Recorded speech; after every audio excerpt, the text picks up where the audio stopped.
Oke, mulai. Mulai nih.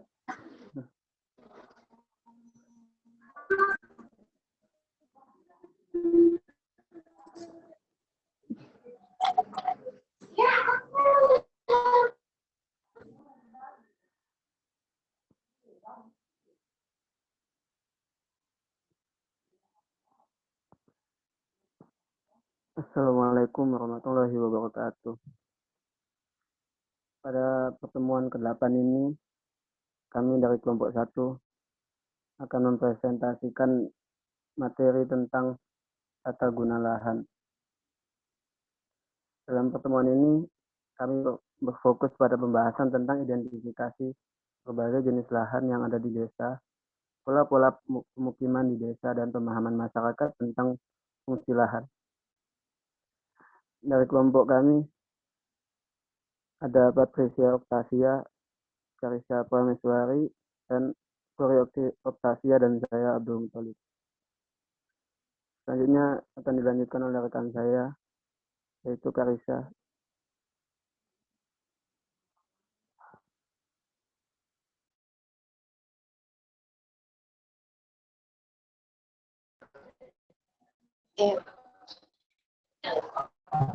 Makasih. Jadi lahan adalah tanah yang digunakan oleh manusia untuk memenuhi kebutuhan mereka sehari-hari. Lahan ini bersifat siklis. Terdapat atmosfer tanah, batuan ini tanaman atau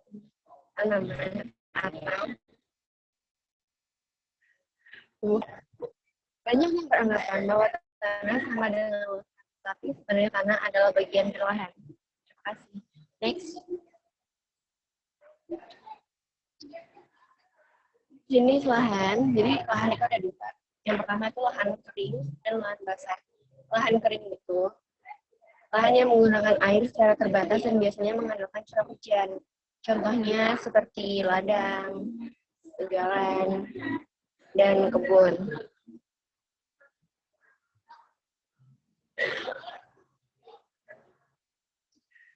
Ladang itu lahan usaha tani yang kering bersifat berpindah-pindah. Cara terbentuknya itu hutan ditebang lalu dibakar. Setelah dibakar lalu ditanami pada ladang. Tanami pada ladang atau huma atau palawija seperti jagung, kacang-kacangan, dan lain. Tegalan, kelanjutan dari sistem berladang. Hal ini terjadi apabila hutan yang mungkin dibuka untuk kegiatan usaha pertanian tidak memungkinkan lagi. Lahan usaha tani tegalan sifatnya sudah menetap.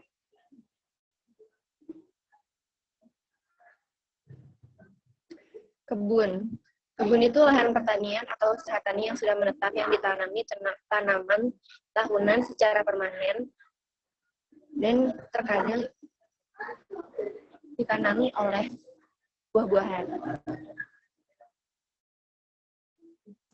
Lahan basah.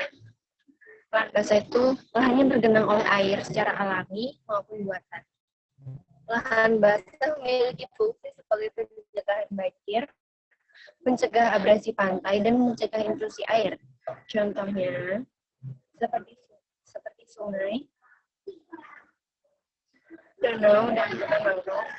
Selain itu terdapat sawah dan rawa-rawa. Sawah adalah sebidang lahan pertanian yang kondisinya selalu ada di dalam desa, selalu ada dalam kondisi basah dan kadar air kapasitas lapangan.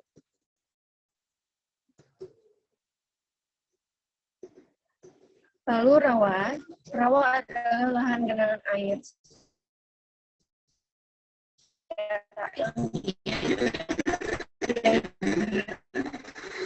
Terus menerus atau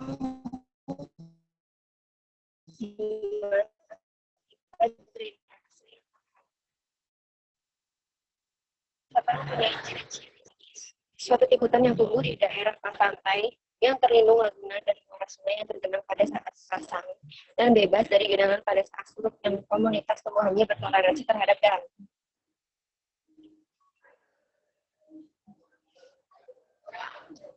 Lalu danau Danau itu cekungan pada permukaan bumi yang berisikan air. Yang terakhir adalah sungai. Sungai adalah bagian permukaan bumi yang terbentuk secara alami dan letaknya lebih rendah dari tanah di sekitarnya dan menjadi tempat atau saluran mengalirnya air tawar darat menuju ke laut. Oke.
Pola desa melingkar, yaitu pola pemukiman desa dengan tempat tinggal yang penduduknya secara melingkar,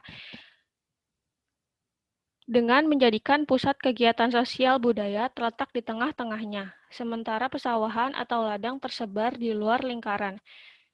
Pola pemukiman desa ini banyak terdapat di Bali, pada masa sebelum modernisasi menyentuh pulau di Bali. Hal ini terjadi karena pura merupakan pusat segala kegiatan yang bersifat sosial kemasyarakatan dan keagamaan, meskipun di masing-masing rumah sudah memiliki pura keluarga. Agak berbeda dengan pola desa sebelumnya, modernisasi dapat ditemukan cenderung mengikuti jalan desa dan letak pura yang merupakan pintu masuk atau keluar bagi desa. Meskipun demikian, pura masih merupakan titik sentral dalam pola lokasi tempat tinggal penduduk desa di Bali. Yang kedua, pola desa mendatar, yaitu pola pemukiman desa yang meletakkan tempat pemukiman penduduknya sejajar dengan rumah penduduk yang lain.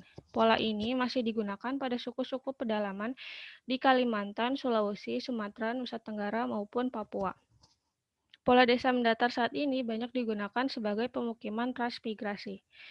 Yang ketiga, pola desa konsentris, yaitu pola pemukiman desa di mana pemukiman penduduk mengumpul di suatu lokasi yang memiliki administrasi lebih kecil, misalnya dusun, dan ada lahan pertanian di antara dusun-dusun tersebut.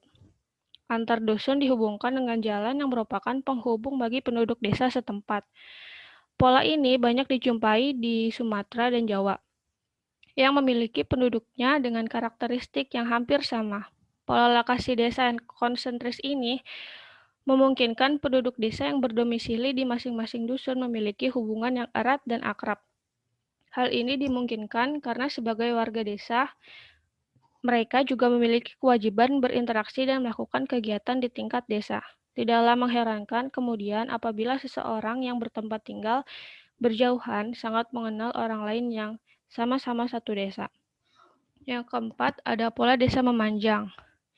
Ini mengikuti jalur sungai atau jalan, yaitu pola pemukiman desa di mana pemukiman penduduknya berada di sekitar sungai atau jalan raya dan di belakang pemukiman tersebut terdapat sawah atau ladang mereka. Pola lokasi desa ini terdapat di Kalimantan, memanjang seperti sungai, dan Sumatera memanjang jalan atau tempat yang menjadi pusat kegiatan.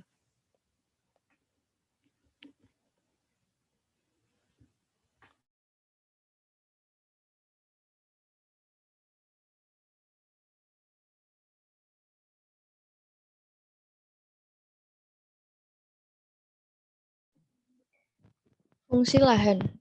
Fungsi lahan di pedesaan yaitu sebagai perkampungan, persawahan, perkebunan, industri, tanah terbuka, hutan, perairan darat, kebun, pertanian tanah kering, padang rumput, dan pertambangan. Fungsi lahan ini bisa dilihat dari kenampakan fisik alamnya, apakah mengarah pada perairan, contohnya tambak atau darat.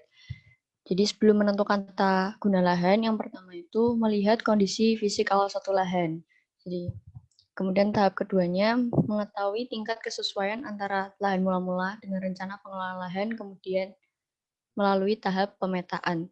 Jadi kita mengukur dulu kemampuan, kita mengamati dulu suatu lahan, kemudian kita mengetahui kemampuan lahan itu, baru kita merencanakan akan dibuat apa, kemudian dicocokkan apakah dari kemampuan lahan itu sesuai dengan tujuan tata gunanya, contoh jadi pemukiman gitu. Dan tahap yang terakhir itu melakukan pertimbangan sebelum akhirnya menjawab fungsi lahan mana yang akan direalisasikan.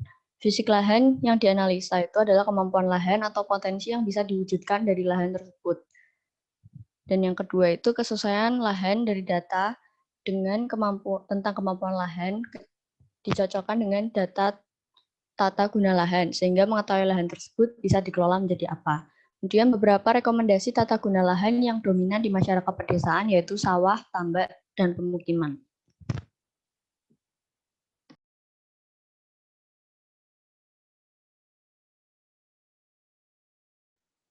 Ya, mungkin sekian dari kelompok kami. Apabila ada kekurangan, mohon dimaafkan. Terima kasih. Assalamualaikum warahmatullahi wabarakatuh.